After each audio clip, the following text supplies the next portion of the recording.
Hello friends, आपका स्वागत है सिविलियन क्लासेस में। तो आज हम पढ़ेंगे थ्योरी ऑफ स्ट्रक्चर का लास्ट लेक्चर, जिसमें हम लोग पढ़ रहे थे प्यारे बच्चों मोमेंट डिस्ट्रीब्यूशन मेथड के बारे में। तो प्यारे बच्चों मोमेंट डिस्ट्रीब्यूशन मेथड के बारे में एक क्लास गया था और कुछ इसमें डिफिनीशंस है। वो डिफिनीशंस प्यारे बच्चों वो आता है 4 नंबर में आपको लिखने के लिए आता है। तो प्यारे बच्चों देखिए, आपका जो पेपर होगा थ्योरी ऑफ स्ट्रक्चर का जो पेपर होगा, जिसमें 6 मार्क्स का जो क्वेश्चन होगा उसमें फुल्ली न्यूमेरिकल होगा। मतलब पांचों का पांचों क्वेश्चन क्या होगा, न्यूमेरिकल होगा, ठीक है ना। और 4 नंबर के क्वेश्चन में, 4 नंबर में के क्वेश्चन में या तो 1 या तो 2 थ्योरी होंगे, बाकी 3 या 4 आपका क्या होगा, न्यूमेरिकल होगा। तो प्यारे बच्चों जो 1 या 2 थ्योरी आता है उसमें एक थ्योरी कंफर्म है कि आपके basic definition moment distribution method का आता है। बात समझ में आया? ये कंफर्म है कि एक जो थ्योरी 4 नंबर का आता है वो बेसिक डिफिनीशन से आता है, किससे, मोमेंट डिस्ट्रीब्यूशन मेथड का, ठीक है प्यारे बच्चों। तो वो एक थ्योरी भी देख लेते हैं हम लोग कि क्या आता है। बात समझ में आया प्यारे बच्चों? तो हमने सारा थ्योरी ऑफ स्ट्रक्चर आपको समाप्त कर दिया गया है। ये लास्ट लेक्चर होगा और मोमेंट डिस्ट्रीब्यूशन मेथड पे जो न्यूमेरिकल होगा, एक न्यूमेरिकल तो आज हम करवाएंगे और बाकी जो न्यूमेरिकल होगा वो ऑनलाइन लाइव क्लास से हम लोग आपसे जुड़ेंगे। बात समझ में आया? चलिए प्यारे बच्चों आप ज़्यादा से ज़्यादा प्रैक्टिस पे ध्यान दीजिएगा, ठीक है ना। चलिए तो प्यारे बच्चों पहला जो डिफिनीशन है वो है स्टिफनेस। क्या है प्यारे बच्चों? इसको स्टिफनेस भी बोलते हैं और इसी को रिलेटिव स्टिफनेस भी आप बोल सकते हैं। तो कोई भी चीज आएगा लिखने के लिए तो आप यही लिखिएगा, ठीक है। देखिए प्यारे बच्चों इसमें क्या लिखेंगे,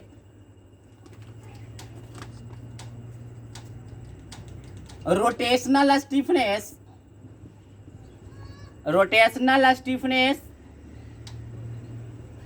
can be defined as, can be defined as moment required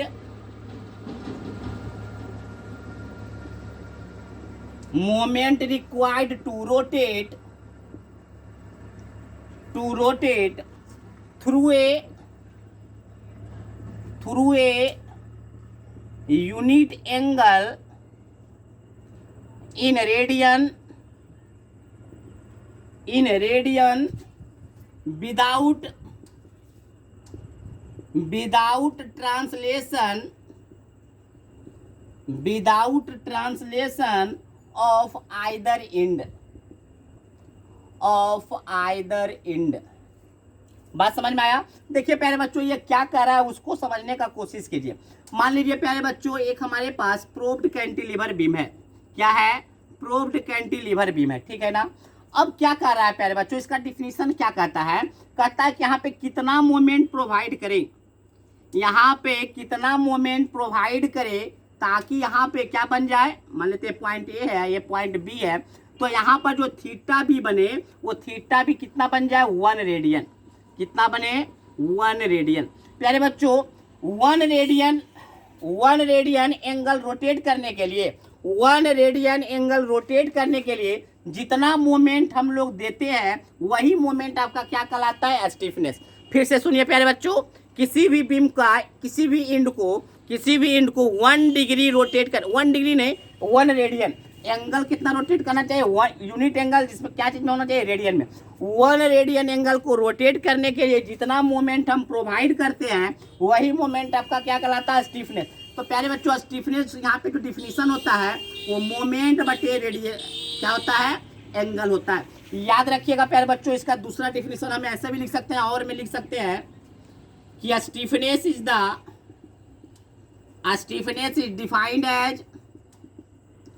defined as the ratio of applied moment to angle rotate of a beam and it is denoted by capital K। प्यारे बच्चों ये भी डिफिनीशन सही है और ये भी definition सही है। पहला डिफिनीशन में हमने क्या लिखा है कि rotational stiffness can be defined as the moment required to rotate through a unit angle in radian without translation of either end. देखिए प्यारे बच्चों, इसका मतलब क्या हुआ, जब हम मोमेंट अप्लाइड कर रहे हैं तो ये इंड और ये इंड का ट्रांसलेशन मोशन नहीं होना चाहिए, मतलब हॉरिजॉन्टल डायरेक्शन में या वर्टिकल डायरेक्शन में उसका ट्रांसलेशन नहीं होना चाहिए, मूवमेंट नहीं होना चाहिए। तो देखिए प्यारे बच्चों, ये डिफिनीशन क्या कहता है, ऐसे एक्चुअली में यही डिफिनीशन आपका सही है और यही डिफिनीशन आप एग्जाम में भी लिखेंगे अगर आता है तो, ठीक है ना। तो rotational stiffness can be defined as the moment required, कितना मोमेंट रिक्वायर्ड है to rotate through a unit angle in radian, कि एक एंगल इन रेडियन में रोटेट करने के लिए without translation of either end. बात समझ में आया। इसको कैसे डिनोट करते हैं प्यारे बच्चों, के से हम लोग डिनोट करते हैं, ठीक है प्यारे बच्चों। तो ये डिफिनेशन आपको लिखने को आ सकता है एग्जाम में कि बाय रिलेटिव स्टिफनेस के बारे में बताइए या स्टिफनेस के बारे में आप लोग डिफाइन कीजिए। चलिए इसको नोट डाउन कर लीजिए।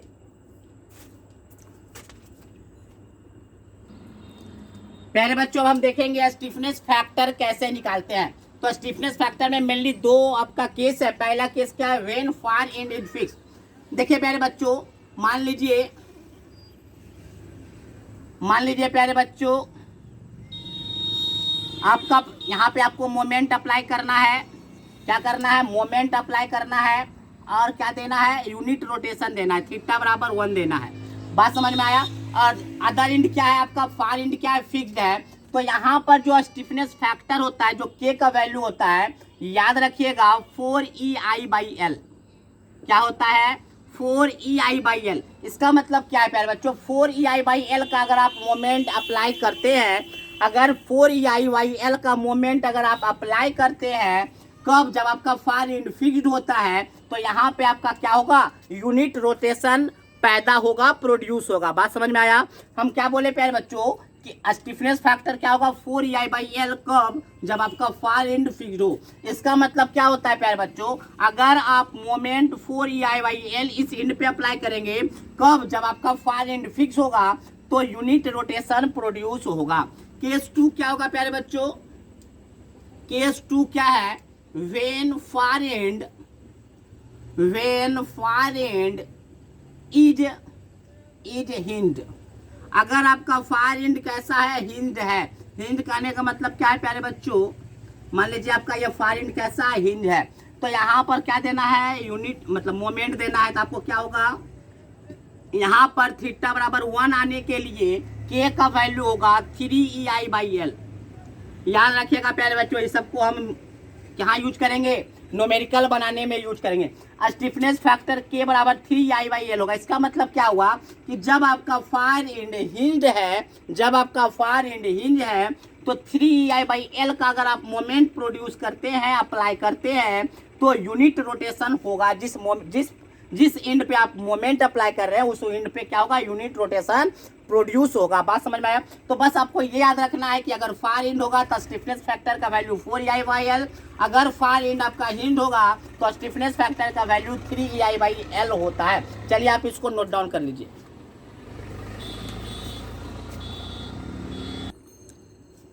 देखिए प्यारे बच्चों, दूसरा डिफिनीशन हम लोग देखेंगे, कैरी ओवर फैक्टर। क्या होता है कैरी ओवर फैक्टर, तो देखेंगे प्यारे बच्चों, it is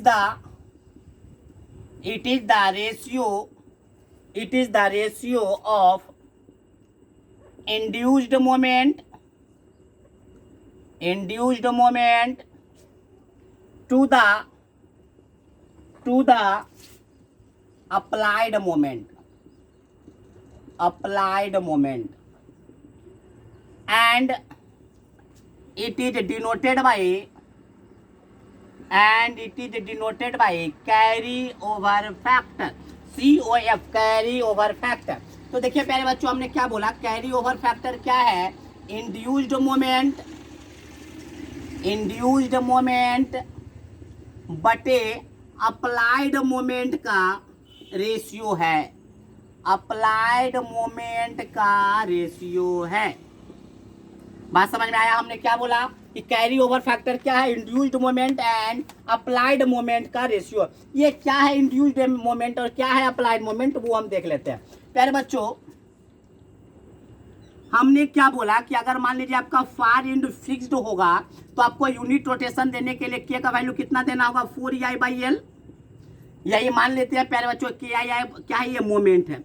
इस मोमेंट को क्या बोले, यहाँ पे यूनिट रोटेशन देने के लिए थीटा बराबर 1 देने के लिए जितना मोमेंट अप्लाई करते हैं वही आपका स्टिफनेस कहलाता है। तो प्यारे बच्चों यहाँ पर आप जो मोमेंट दिए थे क्या होगा, अप्लाइड मोमेंट। यही तो आप अप्लाई किए हैं, अप्लाइड मोमेंट। इस अप्लाइड मोमेंट के कारण इस दूसरे एंड पे भी कुछ ना कुछ मोमेंट आपका डेवलप होगा। तो एम डैश आपका क्या कहलाएगा, इंड्यूस्ड मोमेंट। हमने क्या बोला प्यारे बच्चों, आपका रिक्वायरमेंट क्या था कि इस एंड पे यूनिट रोटेशन हो। यूनिट रोटेशन होने के लिए आपने कुछ ना कुछ मोमेंट अप्लाई किया। तो प्यारे बच्चों इस मोमेंट के कारण दूसरे एंड पे भी कुछ ना कुछ मोमेंट इंड्यूस्ड हुआ। बात समझ में आया। तो वही मोमेंट क्या कहलाएगा, इंड्यूस्ड मोमेंट।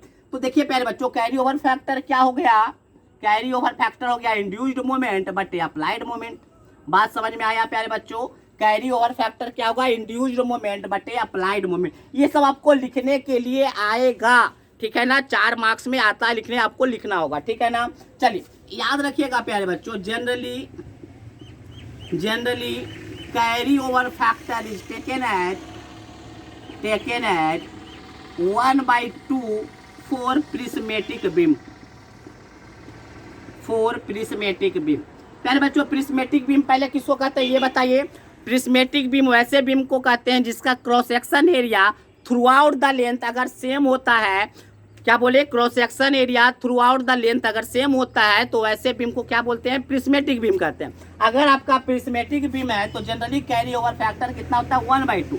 मतलब जितना मोमेंट यहाँ आप अप्लाई करते हैं उसका आधा मोमेंट क्या होता है, इंड्यूस्ड होता है। बात समझ में आया कि क्या बोले कि कैरी ओवर फैक्टर क्या बोले, इंड्यूस्ड मोमेंट बटे अप्लाइड मोमेंट। हमने क्या बोला कि कैरी ओवर फैक्टर जनरली 1/2 होता है। तो 1/2 कहने का मतलब क्या होता है कि जितना आप अप्लाइड मोमेंट अप्लाई करते हैं उसका आधा मोमेंट क्या होता है, इंड्यूस्ड होता है। अगर आपसे पूछेगा जनरली ये होता है, मगर हो क्या सकता है ये भी याद रखिएगा ऑब्जेक्टिव के लिए। Carry over factor may be greater then,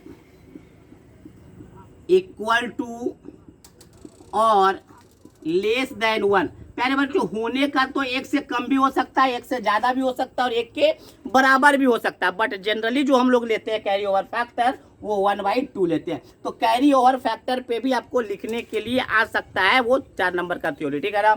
चलिए इसको नोट डाउन कर लीजिए।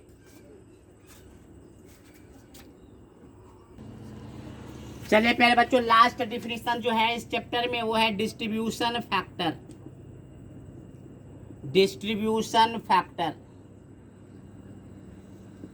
देखिए प्यारे बच्चों डिस्ट्रीब्यूशन फैक्टर क्या है,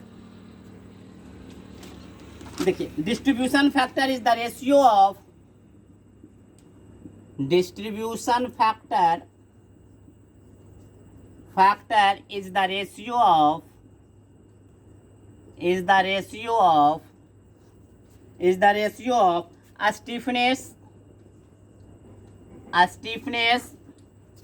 stiffness of a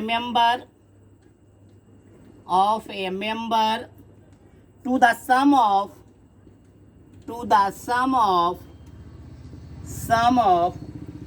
stiffness of all member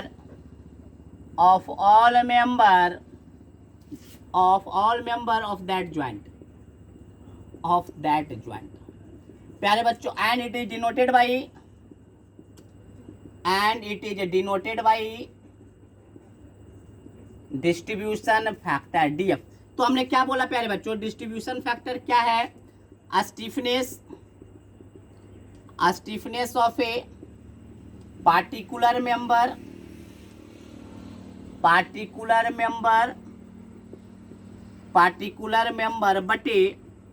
बटे summation of all stiffness of all member of that joint। हमने क्या बोला प्यारे बच्चों, डिस्ट्रीब्यूशन फैक्टर क्या है, रेशियो है किसका, किसी भी पार्टिकुलर मेंबर के स्टिफनेस बटे total stiffness of all member of that joint. मतलब प्यारे बच्चों, जैसे हम अगर बोले कि मान लीजिए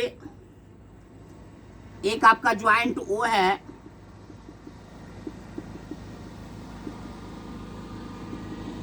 पॉइंट ए बी सी और डी। तो देखिए प्यारे बच्चों, आपका ज्वाइंट अगर ओ है तो देखिए, अगर हम डिस्ट्रीब्यूशन फैक्टर के बारे में बात करें, डिस्ट्रीब्यूशन फैक्टर किसका, ओए का, ओए मेंबर का, तो स्टिफनेस ऑफ ओए मेंबर बटे summation of all stiffness of that joint. इस ज्वाइंट से कौन कौन जुटा हुआ है, ओ बी जुटा हुआ है, ओए जुटा हुआ, ओए है तो ओए लिखिएगा प्यारे बच्चों। डिस्ट्रीब्यूशन फैक्टर ऑफ ओए मेंबर का क्या होगा, स्टिफनेस फैक्टर ऑफ ओए मेंबर बटे ऑल स्टिफनेस को जोड़ना है, मतलब जितना भी इस ज्वाइंट से जुटा हुआ है। तो ओ बी जुटा हुआ है, ओए जुटा हुआ है, के ओ सी जुटा हुआ है, प्लस के ओ डी जुटा हुआ है। बात समझ में आया। अगर उसी प्रकार से डिस्ट्रीब्यूशन फैक्टर ओ बी का निकालना होगा तो डिस्ट्रीब्यूशन फैक्टर ओ बी का कितना हो जाएगा, के ओ ए बी बटे के ओ बी प्लस के ओ ए प्लस के ओ सी प्लस के ओ डी। बात समझ में आया प्यारे बच्चों। जिस पार्टिकुलर मेंबर का आपको डिस्ट्रीब्यूशन फैक्टर लिखना है, उस पार्टिकुलर मेंबर का स्टिफनेस फैक्टर ऊपर बटे उस ज्वाइंट का सारा मेंबर का स्टिफनेस फैक्टर नीचे। प्यारे बच्चों, एक चीज याद रखिएगा, distribution factor of summation of distribution factor of all member is must be one. प्यारे बच्चों, सारे मेंबर, किसी भी ज्वाइंट के सारे मेंबर का डिस्ट्रीब्यूशन फैक्टर को अगर हम ऐड करते हैं तो वो 1 के बराबर होता है। बात समझ में आया। वो किसके बराबर होगा, क्यों ऐसे भी जोड़ने का बात है प्यारे बच्चों। ओ ए निकाले, ओ बी निकाले, ओ सी निकालेंगे, ओ डी निकालेंगे, चारों को जब जोड़ेंगे तो ऊपर नीचे का एलसीएम बराबर हो जाएगा और कट कर 1 हो जाएगा। तो distribution factor of all member, summation of distribution factor of all member is must be 1। ये आपको याद रखना है प्यारे बच्चों। तो इन सारे बातों का हम न्यूमेरिकल बनाने में भी यूज करेंगे और ये आपका 4 नंबर के थ्योरी में भी आएगा और आपको लिखना होगा। बात समझ में आया। तो ये जो 3-4 डिफिनीशन अभी हम जो लिखाएं प्यारे बच्चों, उन 3-4 डिफिनीशन में पक्का है कि आपका एक डिफिनीशन आएगा ही आएगा आपको 4 नंबर के थ्योरी में लिखने के लिए। ठीक है, बहुत ही आसान है, बहुत ही आसानी से आप लिख सकते हैं। तो प्यारे बच्चों, हम एक न्यूमेरिकल अभी करके दिखाते हैं, भले आपको समझ में आए या ना आए, क्योंकि अब लाइव क्लास में इसका हम क्या करेंगे, अब कुछ प्रैक्टिस करेंगे। बस ये आपका लास्ट क्लास होगा थ्योरी ऑफ स्ट्रक्चर के, इस पे एक न्यूमेरिकल हम करके आपको दिखाएंगे और बाकी लाइव क्लास में हम कुछ न्यूमेरिकल इसका करेंगे। ठीक है प्यारे बच्चों, आपका थ्योरी ऑफ स्ट्रक्चर यहाँ पे समाप्त हो जाएगा। चलिए इसको नोट डाउन कर लीजिए।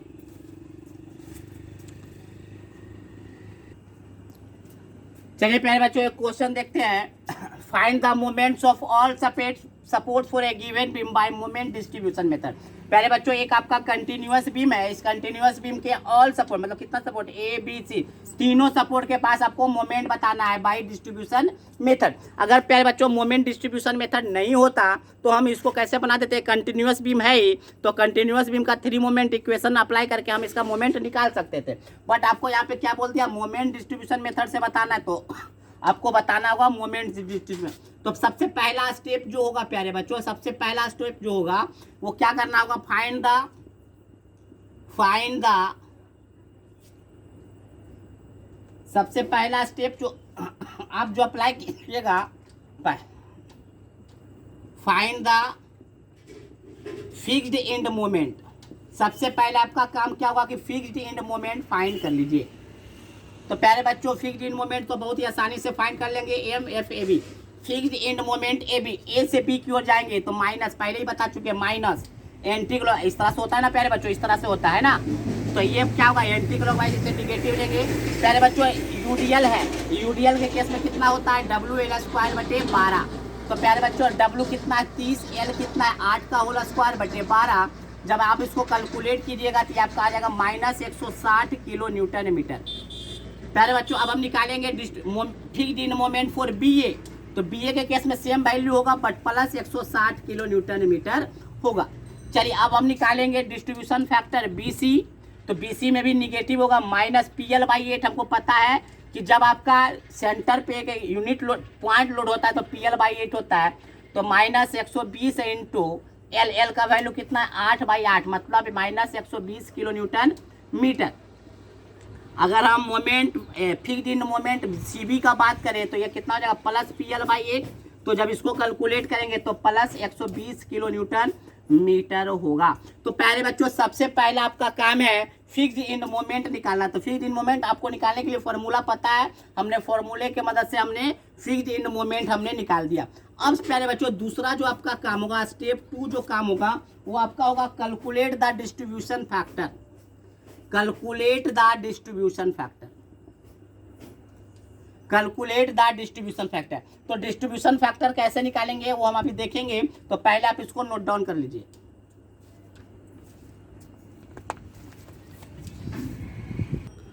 चलिए प्यारे बच्चों अब हम लोग क्या निकालेंगे, डिस्ट्रीब्यूशन फैक्टर। तो पहले ज्वाइंट देखेंगे, तो एक ही ज्वाइंट है, बी ज्वाइंट है, तो बी ज्वाइंट लिख देते हैं प्यारे बच्चों। बी ज्वाइंट से कौन कौन सा मेंबर कनेक्ट है, बी ए और बी सी। तो बी ए और बी सी आपका कनेक्ट है। प्यारे बच्चों बी ए का आपका स्टिफनेस फैक्टर कितना होगा, तो देखिएगा फार इंड कैसा है, फार इंड कैसा है, ए पर आपका फिक्स्ड है। तो फिक्स्ड इंड में बता चुके हैं क्या स्टिफनेस होता है 4EI/L, 4EI/L। तो 4EI/L का वैल्यू कितना प्यारे बच्चों, 8 है। चलिए बीसी में देखेंगे तो फार इंड कैसा है, सी कैसा है, फिर से फिक्स्ड है। तो फिर से आपका क्या होगा 4EI/L। प्यारे बच्चों 4EI/L का वैल्यू फिर से 8 है, तो 8 ले लेंगे, ठीक है ना। समेसन दोनों को जोड़ दीजिए प्यारे बच्चों, summation of all stiffness, summation सबका जोड़ दीजिए। तो 4 4 8 EI हो जाएगा, तो EI हो जाएगा 8/8 1 हो जाएगा, तो EI। डिस्ट्रीब्यूशन फैक्टर का अगर बात करें तो क्या बोलेंगे प्यारे बच्चों, डिस्ट्रीब्यूशन फैक्टर BA का क्या होगा 10/10 कीजिएगा तो 0.5 आएगा। और डिस्ट्रीब्यूशन फैक्टर इसका भी BC का भी कीजिएगा, कैसे होता है BC का 4EI/8/EI जब कीजिएगा तो आपका ये भी 0.5 ही आएगा। डिस्ट्रीब्यूशन फैक्टर क्या बोले थे, किसी भी मेंबर का स्टिफनेस बटे समेशन ऑफ ऑल स्टिफनेस। तो देखिए प्यारे बच्चों ये 0.5/EI है, EI है तो 0.5 बचेगा। ये भी 0.5 EI/EI कटेगा जाएगा तो 0.5 बचेगा। तो हमने डिस्ट्रीब्यूशन फैक्टर हमने निकाल लिया प्यारे बच्चों। आपको घबराने की बात नहीं, अगर समझ में आ रहा है तो भी अच्छी बात है, नहीं समझ में आ रहा है तो भी अच्छी बात है। ये हम लाइव क्लास में आपको क्लियर कर देंगे बेहतरीन ढंग से। तो प्यारे बच्चों हमने डिस्ट्रीब्यूशन फैक्टर हमने निकाल लिया। अब हम डायरेक्ट एक और टेबल बनाएंगे और इसके मदद से MA MB और MC फाइंड कर लेंगे। कैसे करेंगे वो पहले आप इसको, दूसरा स्टेप क्या था डिस्ट्रीब्यूशन फैक्टर निकालने का, जो हमने निकाल लिया। चलिए नोट डाउन कर लीजिए।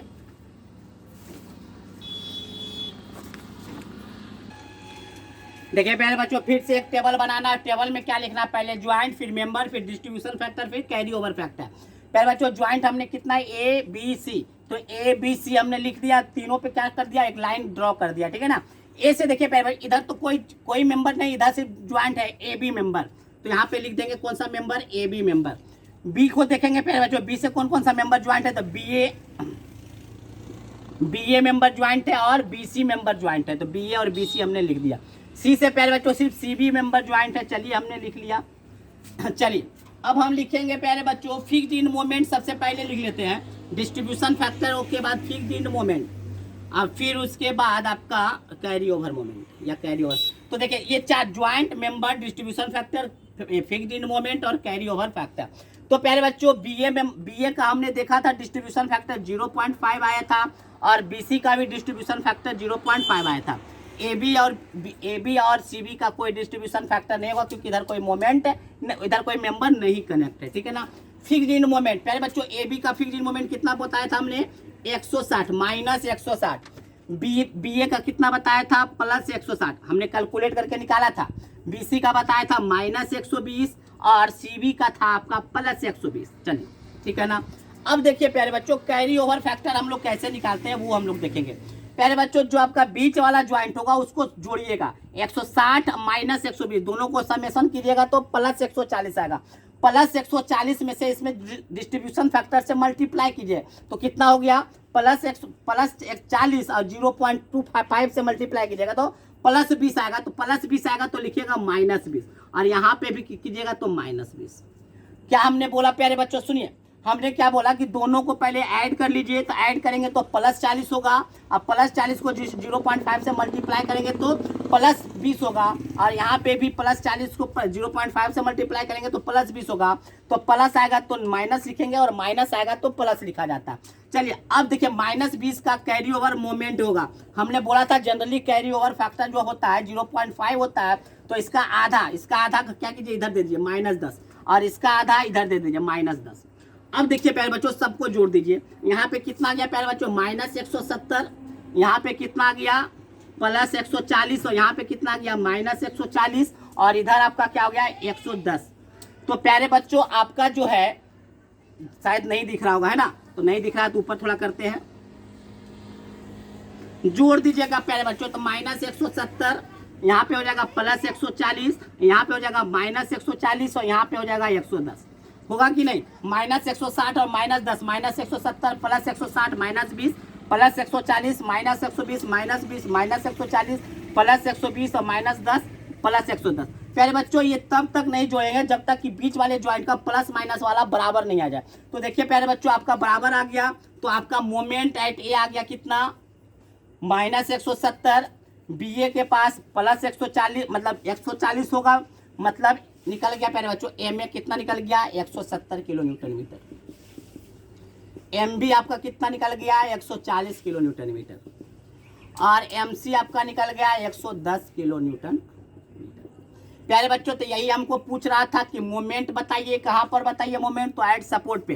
तो एम ए भी बताया, एम बी भी बता दिया और हमने एम सी भी बता दिया एक टेबल के मदद से, ठीक है ना। तो प्यारे बच्चों इस तरह से मोमेंट डिस्ट्रीब्यूशन मेथड से न्यूमेरिकल बनाया जाता है, ठीक है ना। तो आपको समझ में आ गया होगा तो बहुत ही अच्छा, अगर नहीं समझ में आया तो आपको हम कहाँ से डील कर देंगे, लाइव क्लास में आके पूरी तरीके से अच्छे से 1-2 क्वेश्चन और डील करेंगे, ठीक है प्यारे बच्चों। तो आपका थ्योरी ऑफ स्ट्रक्चर पूरी तरीके से समाप्त होता है आज, ठीक है ना। अब हम दूसरे सब्जेक्ट की तरफ पूरी तरीके से चलेंगे, ठीक है ना। आज के लिए बस इतना ही, थैंक यू।